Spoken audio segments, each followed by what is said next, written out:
экинчи катар сан менен бүгүнкү оюндо өткөрмөкчү. Алгачкы жекеме-жек финалдык таймаштагы ал учурда мына келечектен Айбек Караев чыкты БТР менен. Ал учурда Бекмурат Садыров ал шахмат менен ортодо жана шахматтан түшүп калды. Ошол учурда Бекмурат Садыров мүмкүнчүлүктөн пайдаланып албетте ошентип мына Айбек Караев мына тайгазанды көздөй жөнөдү эле, бирок албетте бул учурда ийгилик жаратып албетте кыйын болот. Ошентсе дагы алгачкы упайды салуу мүмкүнчүлүгү бар. Медет Апыгулу алгачкы салым ошентип тайгазанда алгачкы улак мына коштак тайгазанына жакын тегерекчи алмакчы. Буга чейин 2 ирет ушул жекеме-жекеден Бекмурат Садыров аттан түшүп калды. 2 жекеме-жеке бирден түшүп калган. Бул ирет кайрадан эле ошол аянтка жекеме-жекеге чыкты. Бул жерде мына Айбек Караев келечектин жекеме-жекедеги негизги эки оюнчусу деп айтсак болот. Кайрадан эле Бекмурат Садыров ортодо. Бекмурат шахмат менен жекеме-жекенин чыныгы аттар экенин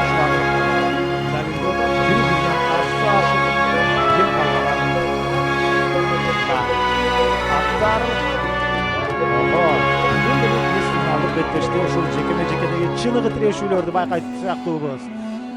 Атаандашын сүрүп чыккан сайын азыр ушул аттардын баасы көтөрүлүп атат деп айтсак болот. Албетте Акилеске, Геркулеске туруштук бере турган аттар акыркы учурда көп чыкпай келет. Ал мезгилде Айбек Караев булакты жерден эңип кетти. Оябайлаш керек. Азырынча ортолук бөлүккө келе жатат. Медет Апыгулу Айбек булакты алары менен ошол заман Апыгулуну өткөрүп берген. Апык Чабандестин баласы ошол Медет жана экинчи упай дубль жасады менен. Буга чейинки оюндарда дагы өтө көп ийгиликтүү жүрүштөрдү ишке ашырган Медет чыныгы ошол 9-майга карата турнир өткөндө ошондо дал ошондо Улан Насакеев достук командасында ойноп калышы ыктымал. Азырынча ал мына бул жерде четиндиде ойноп атат. Бул Бишкек шаарынын мэринин клубуна жогорку лиганын оюнчуларын кошушкан жок. Азыр болсо мына Медет дагы бир ийгиликтүү жүрүштү ишке ашырды. Мунасага oyun болуп атат. Абдуллах майданындагы ушул атмосфераны көркүнө чыгарып аткан дал ушул келечек командасы деп айтсак болот. Толук жараша. Тайгазанды көздөй акырындап жөнөдү. Жана коштак менен азыр аракет кылды. Эми салса болот. Дал ошондой. Улак Тайгазанда. Ушул келечектин жаңы күйөрмандары бүгүнкү оюндан кийин дагы көбөйөт болуш керек. Анткени келечек ушунчалык сонун оюн өткөрүп атат. 9-майда бул командадан дагы ийгиликтүү жүрүштөрдү күтөбүз. Кенеттеги салып. Ай. Мына эми бул эсепке жарайт. Эми эсепке жарайт. Эки команда алтын байгы үчүн ат салышып атат. Караңдарчы булакты. Булактан оң жагынан сол такымга өткөрүп кетти. Булар эмес, корстол ойноп жүргөндөй эле. Корстол деген бул ат үстүндө топ ойноо, мына ошол булакты топтой эле бири-бирине өткөрүп алып жүрөт. Коштак менен ийгилик жаратабыз деп атат. Жана ана ишке ашат болду эке. Мунасага алтынчы упай. Эч кандай эреже жок. Ар кандай өңдөгү баш кийим кийсе болот. Бул футболдогу формалар окшош болот, бирок ушул учурда алардын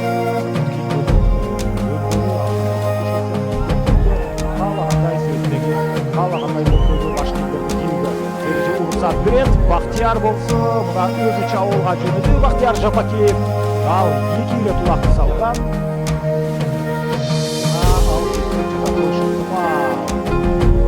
Мына эми салса болот.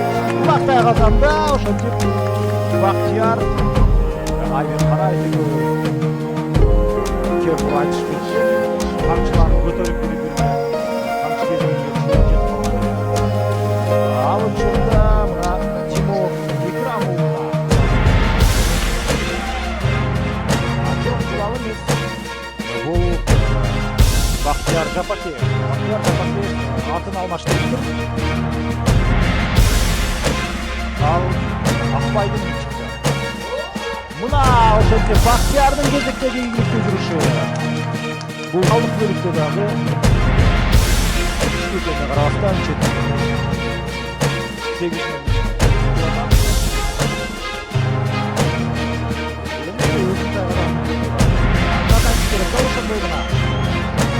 Абдыгулу кайрадан аякка чыккан экен. Бактуу кайрадан салуу жагынан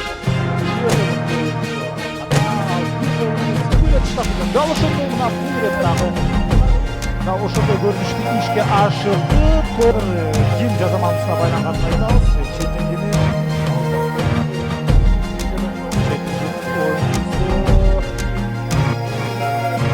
Нургазы Русланбек эгерде келечек кулак салып кетсе анда кайрадан кошулат мына кезектеги керектүү